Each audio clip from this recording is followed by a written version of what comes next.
I wanted to do this training because we've been doing a lot of calls with a lot of potential clients, and this seems to be coming up a lot, which is how do you take someone who doesn't know who you are, doesn't know what your organization does, who they serve, never heard of you, and take them into a state where they've donated and now you're nurturing that relationship.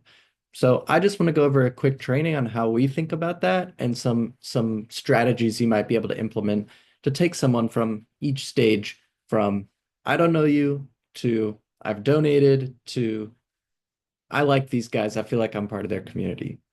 Okay, so I'm sharing my screen here. This is exactly how we think about it. There's really five stages that we try and think of where a potential donor might go from they don't know who you are and getting traffic down to a donation. And then if they keep going down to a nurture, and then whoop, they kind of go back and forth between their nurturing and their donating. So let's kind of dive in. We'll go through each stage, some strategies within each stage. Take a look, see what it looks like. Okay, so we're here with strategy with getting traffic. Getting traffic is literally people getting eyeballs on your organization, on a program, on a promotion, whatever it might be. They are just seeing that you are doing something. It's eyeballs on your organization.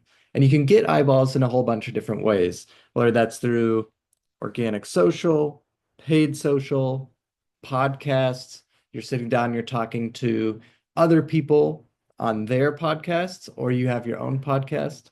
You could do SEO, which is search engine optimization. That's how you're ranking on Google search.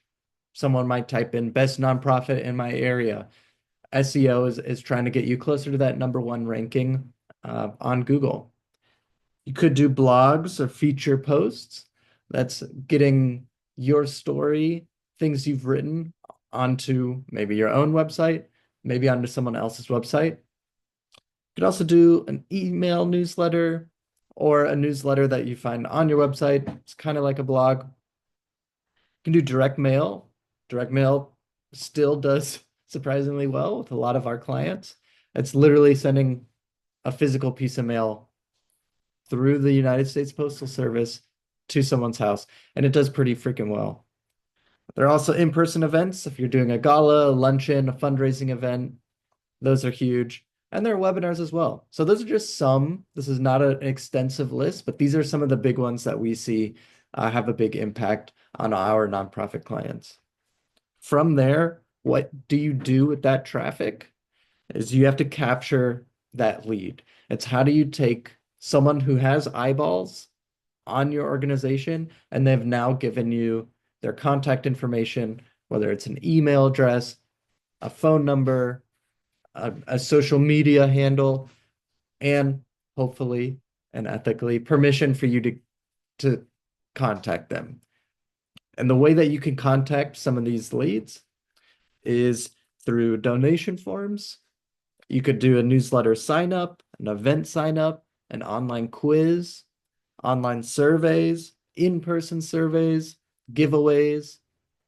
Lead magnets might be a document or a video, maybe something similar to this, who knows, uh, where they have an incentive to give you their contact information in exchange for you giving them something valuable to them. There are also promotions or discounts. If you sign up to this email newsletter, you know we partnered with this local restaurant, you'll get 5% off your order, something like that. And there are challenges and competitions. So you might have a specific challenge that goes viral, or they can sign up for a 30-day challenge or a 5-day challenge that you're setting up to get people educated on a certain topic.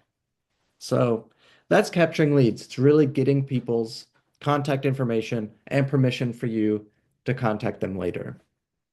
From there, you need some form of compelling offer to make someone donate, whether that is compelling mission story. That's where we tell a lot of our video stories, brand hero stories, a story of transformation of someone who went through your program and now is living a better life. Those are huge. People really resonate with individual stories, emotional impact. Donation incentives. If you know, the classic one is, hey, there's a tax write-off at the end of the year, but there might be something else as well as, hey, if you donate $15, you get a bucket hat. I saw that recently in a Facebook ad for someone that isn't my client. I thought, no, that's a cool idea. I kind of wanted a bucket hat. I'll donate. Kind of a win-win, right? Emotional and social recognition is also a big one. So within, let's see if my pen will work here. Within emotional and social recognition, it's how do you let everyone else know that one specific person donated to you? And that could be from shout outs, it could be from naming rights or donor walls. People ask a lot, what is a naming right? Maybe you're building a new building and someone donated a huge chunk of money. Now it's the ABC company's nonprofit building for excellence. Or originally I'm from Indiana. Hey, it's the Peyton Manning's Children's Hospital.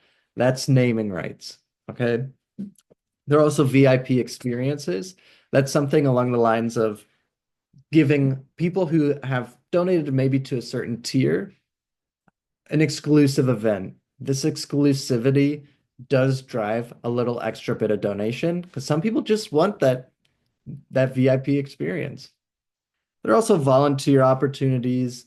There's free merchandise, gift matching, giveaway entries, discounts from partner businesses, or exclusive content that maybe you're creating only for a certain tier of donor, whether that's a monthly donor or a one-time donor. From there, people have donated. This isn't a transactional relationship. I always try and really remind our clients the donors that are giving you money want to be in a relationship with you. It's not a, well, here's your money and we're going to leave. So we have to follow up, whether that is through direct mail or sending them letters, whether that's through emails, phone calls, texts, or events. It's just a way that we can continue to reach out to these people and say, hey, we see you and we're there. And I think the most important thing is nurturing these relationships. And really, there are four key pillars in this nurturing that really drive a relationship, which is continuing to build trust, two-way communication, recognition, and community building. So within this building trust, you're really looking at how do the people who have donated to you feel like you're actually doing good with the money that they've given you?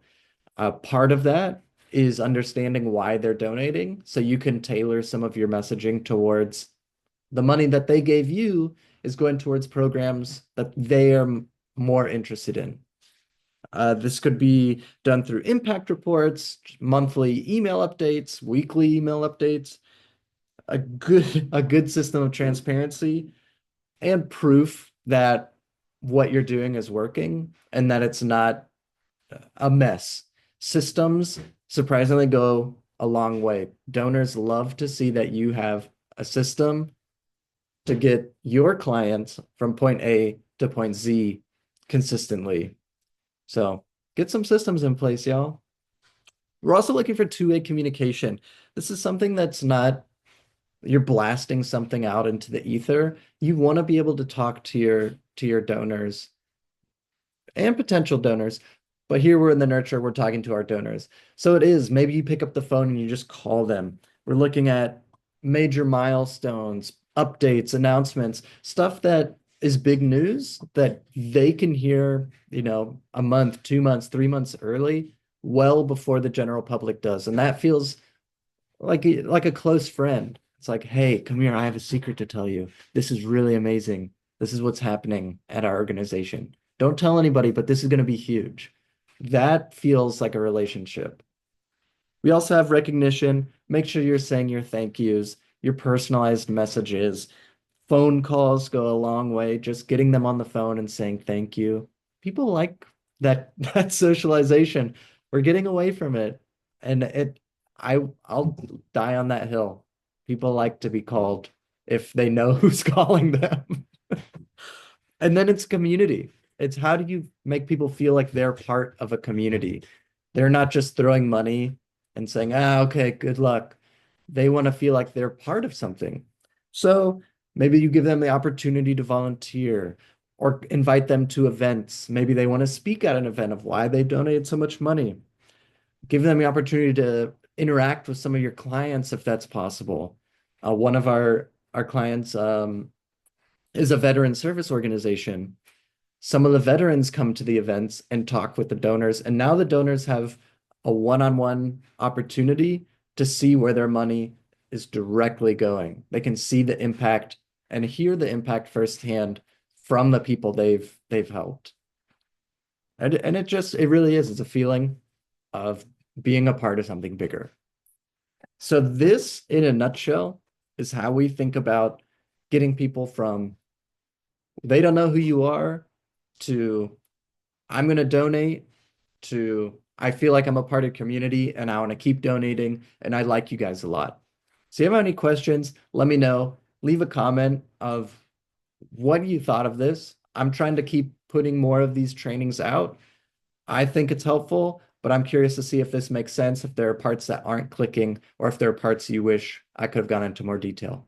All right. Thanks so much.